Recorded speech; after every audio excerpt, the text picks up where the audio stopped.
বুকা জুনাইদ যে তার পেজটা রয়েছে ইউটিউবার, আমি তাকে ধন্যবাদ জানাই। মদন উপজেলা উচিতপুর হাওড়ে রয়েছে আমরা।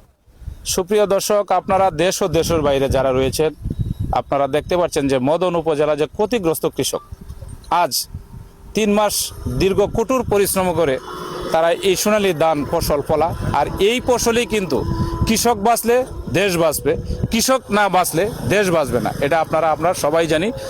তারা ক্ষতিগ্রস্ত হয়েছে। আমি একটা কথাই বলবো, তারা শুধু ক্ষতিগ্রস্ত হয় নাই, পুরা বাংলাদেশের ক্ষতিগ্রস্ত হয়েছে। কারণ আমাদের এই বাটি অঞ্চলে এত পরিমাণ ধান চাষ হয়, যেটা বাংলাদেশের কতদিন চলবে এটা। যেহেতু আমাদের এক ফসলি জমি, এখানে প্রায় 75% এক ফসলি জমি, এখানে প্রচুর হাজার হাজার হেক্টর জমি এবং হাজার হাজার মন ধান উৎপন্ন হয়, যেটা সারা বাংলাদেশেই। এটা আমি এটা বলতে পারি যে বাংলাদেশের 64 জেলার এই ক্ষতিগ্রস্ত হয়েছে। আমরা ভালো নাই, একটা কথাই বলবো, দেশবাসীর কাছে ভালো নাই। আর এই যে আমাদের কান্না পুরা দেশবাসীর কান্না। যে যেখান থেকে আসেন আমাদেরকে একটু সহযোগিতা করেন, আমাদের কৃষকের পাশে থাকেন, আর আমরা যাতে ভালোভাবে এর পরবর্তীতে ভালোভাবে ফসল যাতে নিজের ঘরে তুলতে পারি, এই জন্য আমাদের জন্য আপনারা দোয়া করতে হবে। আর আপনারা যারা ঢাকাতে চাকরি করতেছেন, আপনারা চাকরি করতেন, কর্মক্ষেত্র কাজ করছেন, কিন্তু সোনালী ফসল ধানটা রিজিকটা কিন্তু আমাদের এই খেটে খাওয়া মানুষ কৃষকজয়ী ফলিয়ে দেয়। আজকে এই যে কৃষক ভাইরা দেখেন, সারাদিন জুকের কামড়, পানির কামড়, কত কষ্ট সাধনা করে এই যে সোনালী ধান ফলাইছে, আর আজ এই স্বপ্ন আজ পানির নিচে চলে গেছে। তার মানে কি সারা বাংলাদেশের মানুষের রিজিক পানির নিচে চলে গেছে।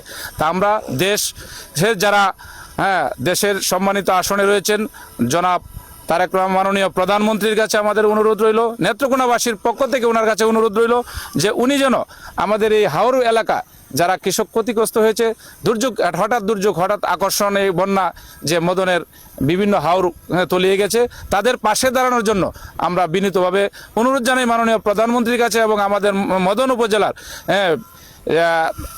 17 বছর জুলুম নির্যাতিত নেতা মদন মোহনগঞ্জ কালিয়াজুরির সংসদ বাটি বাংলার উন্নয়নের রূপকার জনাব সাবেক স্বরাষ্ট্র প্রতিমন্ত্রী লুৎফুজ্জামান বাবর ভাইয়ের কাছে আমাদের অনুরোধ রইল, মদনবাসীর কাছে, মদনবাসীর পক্ষ থেকে কি হঠাৎ বন্যা আকর্ষণীয় বন্যা যে ক্ষতিগ্রস্ত হয়েছে, তাদের জন্য পাশে থেকে দুর্যোগ ব্যবস্থাপনা মন্ত্রণালয় থেকে কিছু সহযোগিতা এবং মদনবাসীর জন্য কিছু করার জন্য আপনার কাছে আমরা অনুরোধ জানাচ্ছি মদনবাসীর পক্ষ থেকে। ধন্যবাদ সকলকে, এই বলে আমি বুকা জুনায়েদকে ধন্যবাদ জানাই। ধন্যবাদ সবাইকে।